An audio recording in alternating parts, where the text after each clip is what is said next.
Samantala, balikan po natin ang police report ni Raynante Ponte tungkol sa isang lalaki o yung top 2 drug personality ng Iloilo City na naresto po sa Parañaque City kagabi. At isang lalaki na ginawang pambayad ang illegal na droga sa binibiling damit sa Maynila. Raynante, good morning. Sa June, isang kilalang tulak ng ipinagbabawal na droga at kabilang sa talaan ng pulisya bilang top 2 drug personality ng Iloilo City ang nahuli ng mga tauhan ng Philippine Drug Enforcement Agency o PDEA sa kanyang pinagtataguan sa Salvador State sa Parañaque City dakong alas 7:30 kagabi.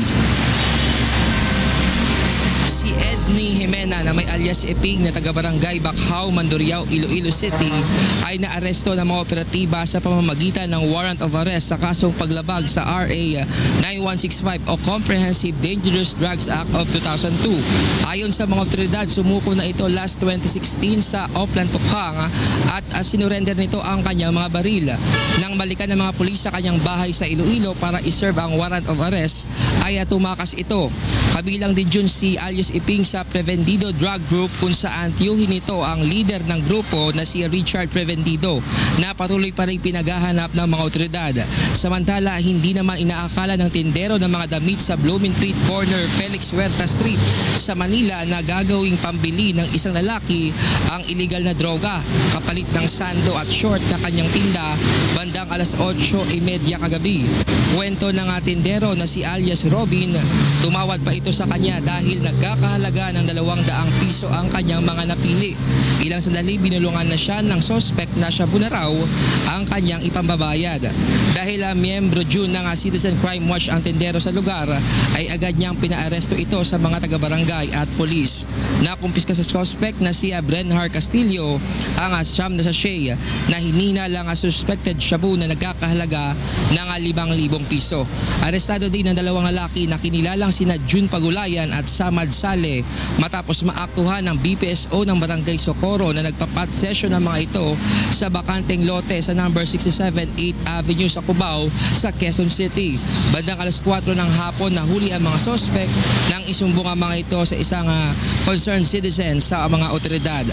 Ang mga maalala sa June ng mga drug suspect ay nasa kustodiya na ng PDEA at sasampahan ng kaukulang kaso. Yan ang police report. Balik sa iyo. Maraming salamat, Raynante Ponte. Dalawang magkahiwalay na insidente ng pamamaril ang naitala sa Pasig City kagabi. Ang mga suspect pawang riding in tandem criminals. May report si Asher Kadapan live. Asher.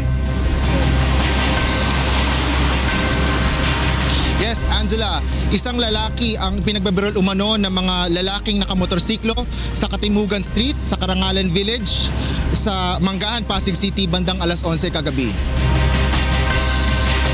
Kinilala ang biktima na si Joven Bodnaga, 27 years old, at ayon sa magulang ng biktima na tumangging humarap sa kamera, bumibili lang umano sa tindahan ang kanyang anak nang bigla itong pinagbabaril hanggang sa loob ng bahay na kanyang tinakbuhan.